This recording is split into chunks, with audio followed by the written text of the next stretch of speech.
সুপ্রিয় অষ্টম শ্রেণীর শিক্ষার্থীবৃন্দ, আরকে ইংলিশ কেয়ারের পক্ষ থেকে তোমাদেরকে শুভেচ্ছা জানাচ্ছি। আমি মোহাম্মদ রাসেল খান। আজকে তোমাদের সামনে আরও নতুন একটি ভিডিও নিয়ে হাজির হয়েছি। আজকের ভিডিওতে আমি আলোচনা করব তোমাদের অষ্টম শ্রেণীর ইউনিট 6 এর ইন্ট্রোডিউসিং সামওয়ান ফর্মালি এখান থেকে অ্যাক্টিভিটি 6.3.3 এবং অ্যাক্টিভিটি 6.3.4 নিয়ে। এই দুইটা অ্যাক্টিভিটি নিয়ে আজকের একই ভিডিওতে আমি আলোচনা করব। তো দেখো, এখানে বলা হয়েছে read the note from the box below and discuss the questions that follow। অর্থাৎ এই যে একটি নোট দেয়া আছে বক্সে, এই নোটটি পড়তে হবে প্রথমে। এই নোটটি পড়ার পরে তোমাকে এখানে তিনটি প্রশ্ন রয়েছে, সেই প্রশ্ন তিনটির আনসার করতে বলেছে। এই যে দেখো, এখানে তিনটি প্রশ্ন রয়েছে, এই তিনটি প্রশ্নের আনসার করতে হবে। এবং পরবর্তীতে এখানে বলেছে দেখো, synonyms and antonyms are essential elements in writing. Synonymous words give us a lot of word choice by which we can write formal and informal text. Now we will practice the use of synonyms. দেখো, সমার্থক শব্দ এবং বিপরীত শব্দ লেখার গুরুত্বপূর্ণ অংশ। সমার্থক শব্দের মাধ্যমে ফর্মাল এবং ইনফর্মাল টেক্সট লেখার ক্ষেত্রে আমরা অনেক ওয়ার্ড চয়েস করতে পারি। আমরা এখন সমার্থক শব্দের ব্যবহার অনুশীলন করব। তো এইখানে যে টেবিলটা দেওয়া রয়েছে দেখো, ওয়ার্ড ফ্রম দ্য টেক্সট, এই যে এপাশে রয়েছে ওয়ার্ড ফ্রম দ্য টেক্সট এবং এপাশে রয়েছে সিনোনিমস, অর্থাৎ এপাশের শব্দগুলোর সাথে এপাশের মিল করতে হবে। এই দুইটা অ্যাক্টিভিটি আজকে আমরা করব।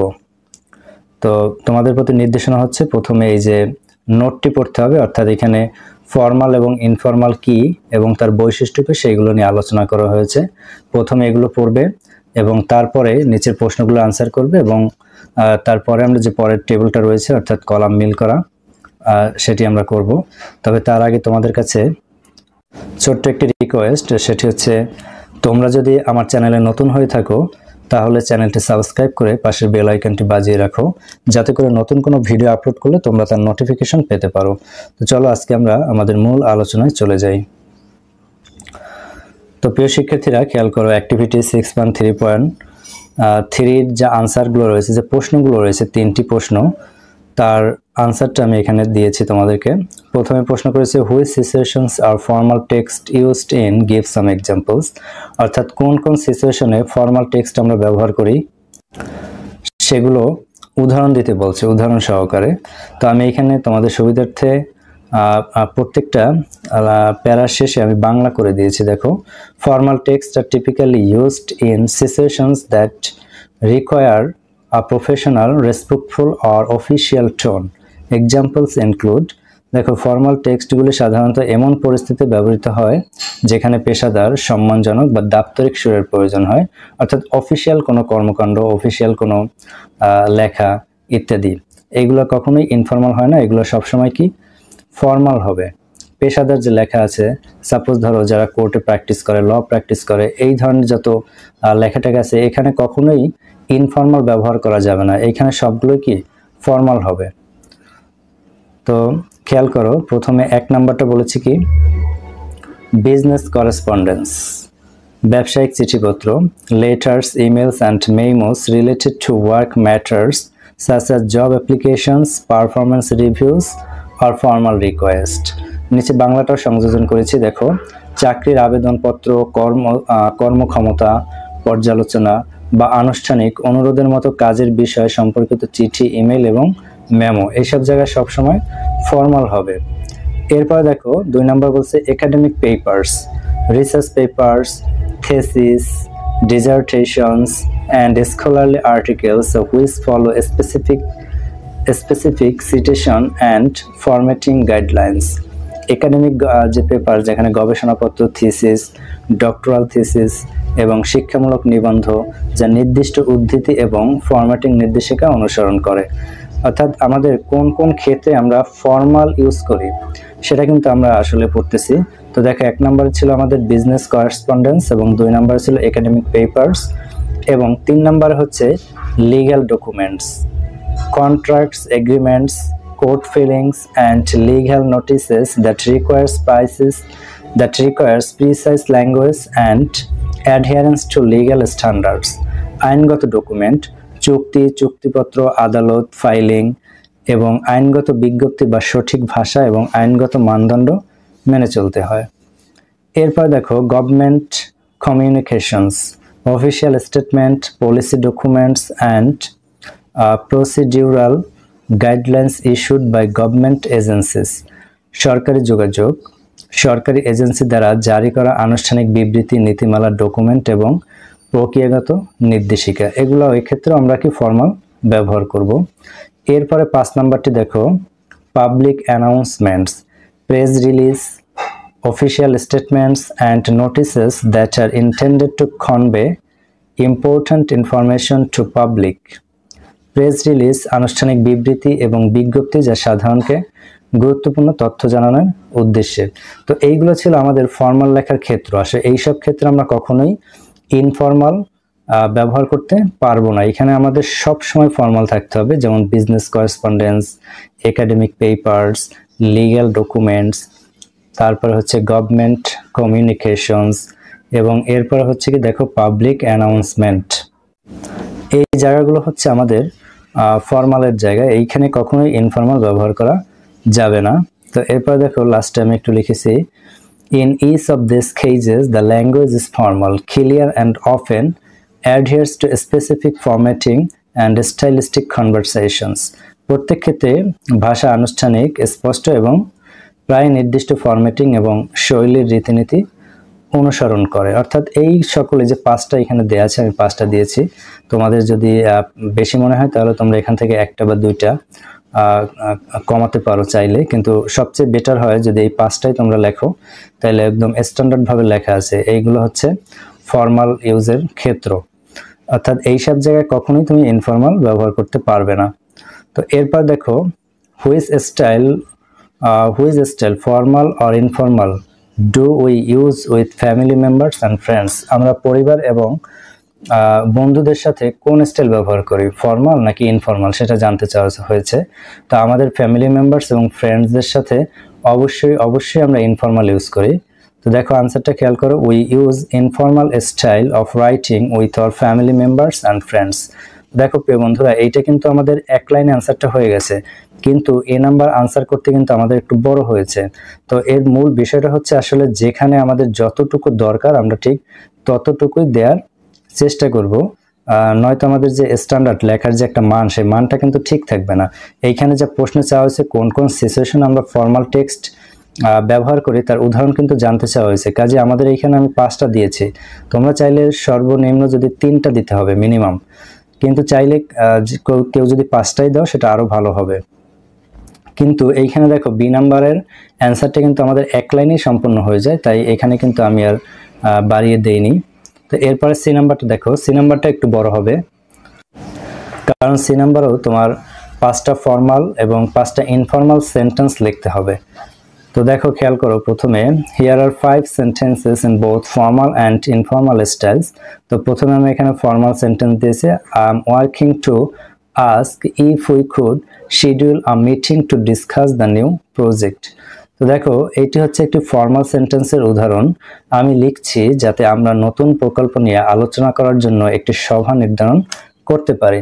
তো এটি যে ফর্মাল সেন্টেন্স হয়েছে তা আমরা আরো একভাবে বুঝতে পারি, সেটি হচ্ছে এখানে কিন্তু দেখো একটি কমপ্লেক্স সেন্টেন্স গঠন করা হয়েছে। I am writing to ask if we could schedule a meeting to discuss the project, এখানে ইফ রয়েছে, ইফ দ্বারা কিন্তু এটিকে কমপ্লেক্স করা হয়েছে। আর আমরা অ্যাক্টিভিটি 6.3.1 যখন ফর্মাল এবং ইনফর্মাল নিয়ে বিস্তারিত আলোচনা করেছিলাম তখন কিন্তু আমরা এই বৈশিষ্ট্যগুলো পড়েছিলাম, অর্থাৎ ফর্মাল সেন্টেন্স সর্বদা কমপ্লেক্স হবে বা কম্পাউন্ড হবে। তো দেখো এখানে কিন্তু কমপ্লেক্স সেন্টেন্স গঠন করেছে, তাই এটি একটি ফর্মাল সেন্টেন্স। এরপর দেখো 2 নম্বরে, attached is the documents you requested, please let me know if you need anything else. সংযুক্ত করা হলো আপনি যে ডকুমেন্ট চেয়েছিলেন, যদি আপনার আরো কিছু প্রয়োজন হয় দয়া করে আমাকে জানান। এটিও একটি ফর্মাল সেন্টেন্সের উদাহরণ। কিভাবে আমরা বুঝতে পারি, দেখো এটি কিন্তু পোলাইট টোন আছে, আমরা ফর্মালের বৈশিষ্ট্য পড়েছিলাম অ্যাক্টিভিটি 6.3.1 সেখানে পড়েছিলাম যদি ফর্মাল টোন হয়, টোনটা যদি পোলাইট হয় তবে সেক্ষেত্রে কিন্তু সেন্টেন্সটি আমাদের ফর্মাল হবে। এখানে দেখো please let me know if you need anything else, এইখানে কিন্তু টোনটা হচ্ছে পোলাইট, কাজে এটি একটি ফর্মাল সেন্টেন্স।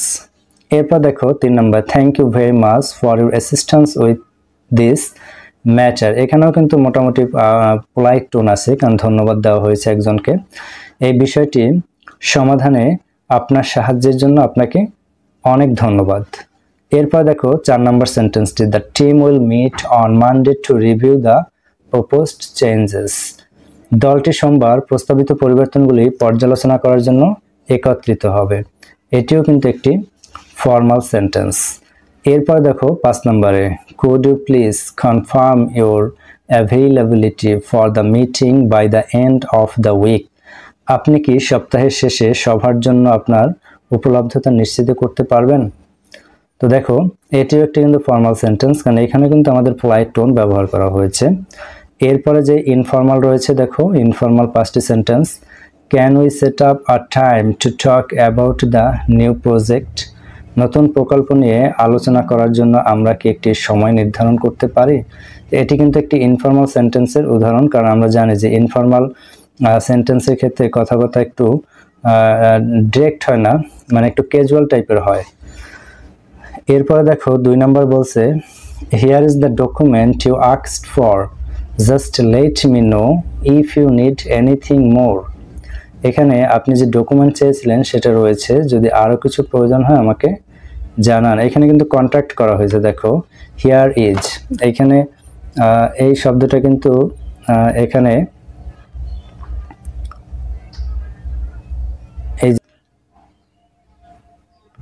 এখানে কিন্তু এই শব্দটা কন্ট্রাক্টেড করা হয়েছে, অর্থাৎ সংক্ষেপ করা হয়েছে, হিয়ার ইজ সংক্ষেপে লেখা হয়েছে। এটির কারণে আমরা বুঝতে পারি যে এটি একটি ইনফর্মাল সেন্টেন্স। এরপর দেখো 3 number, thanks a lot for your help with this. এতে সাহায্যের জন্য অনেক ধন্যবাদ। এটি একটি ইনফর্মাল সেন্টেন্স। এরপর দেখো, we are meeting on Monday to go over the changes. আমরা সোমবার পরিবর্তনগুলো পর্যালোচনা করতে একত্রিত হচ্ছি। এখানেও কিন্তু সংক্ষেপ করা হয়েছে, আমরা যদি একটু খেয়াল করি, দেখো এখানে উই আর, এটি সংক্ষেপে লেখা হয়েছে, কাজে এটিও কিন্তু একটি ইনফর্মাল সেন্টেন্স। এরপর দেখো, লেট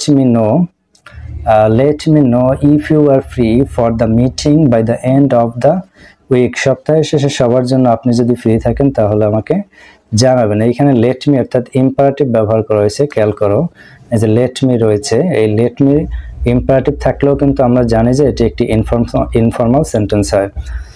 তো প্রিয় বন্ধুরা, আশা করি ফর্মাল এবং ইনফর্মাল কি, ইনফর্মালের উপরে যে উদাহরণগুলো সেগুলো তোমরা ক্লিয়ারলি বুঝতে পেরেছো, এবং প্রশ্নে যা চাওয়া হয়েছে তাই এখানে সংযোজন করা হয়েছে। এবং এরপরে আমাদের যে আরও একটি অ্যাক্টিভিটি ছিল, অর্থাৎ word from the text R synonyms, অর্থাৎ অ্যাক্টিভিটি 6.3.4। তো সেটি এখন আমরা এখানে একটু দেখে নিব। দেখো, ওয়ার্ড ফ্রম দ্য টেক্সট, এটি তোমাদের বইতে দেয়া আছে, অর্থাৎ এ পাশের যে শব্দগুলো এগুলো কিন্তু তোমাদের বইতেই দেয়া আছে। ফোর্সড, তারপর হচ্ছে put an end to, conditions, paid, term, etcetera, এগুলো তোমাদের বইতে দেয়া আছে। তো আমাদের কি করতে হবে, এই পাশের কলামের সাথে আমাদের মূলত এই পাশের কলামের অর্থের সাথে এই পাশের অর্থগুলো মিল করতে হবে। তো দেখো এখানে ফোর্সড এর সাথে, এটা কিন্তু আমি আনসারটা করে দিয়েছি, ফোর্সড এর সাথে যাবে কম্পেলড। ফোর্স মানে জোর করা, আর কম্পেলড মানে বাধ্য করা। এরপর 2 নম্বর দেখো, পুট অ্যান এন্ড টু মানে সমাপ্ত করা, আর স্টপ মানেও কি, থামানো। অর্থাৎ এইটার সাথে যেটা সর্বাধিক মিলে সেটাই আমাদেরকে নিতে হবে। এরপর দেখো 3 নম্বর হচ্ছে কন্ডিশনস, অবস্থা, সিচুয়েশনস, পরিস্থিতি বা অবস্থা। এরপরে 4 নম্বর আছে পেইড মানে পরিশোধিত, আর পরিশোধিত এটার সাথে যাচ্ছে হচ্ছে আমাদের, দেখো রিমিউনারেটেড অর্থাৎ পরিশোধিত, অর্থাৎ দুইটাই সমার্থক। আর এখানে আমাদেরকে চাওয়া হয়েছে, সমার্থক চাওয়া হয়েছে, word from the text R synonyms, আর সিনোনিমস মানে সমার্থক তোমরা জানো। এরপর দেখো টার্ম মানে মেয়াদ, আর এখানে টাইম মানে সময়। তো টাইমের বাংলাটা তোমরা সবাই জানো, তাই এটি আর আমি লিখে দেইনি।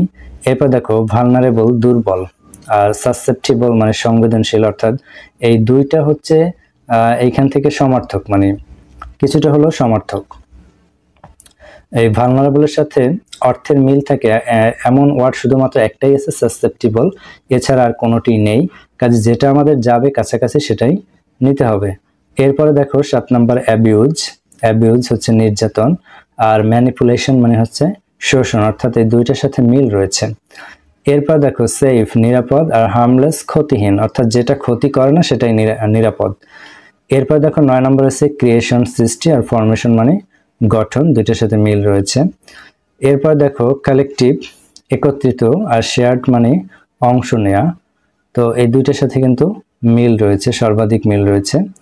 তো আরেকটা জিনিস, এই যে কলাম এ অর্থাৎ কলাম বি অর্থাৎ টেবিল ম্যাচ করা, এইটা করার সময় তোমরা খেয়াল রাখবে যেন দুইটার পার্টস অফ স্পিচ যেন ঠিক থাকে।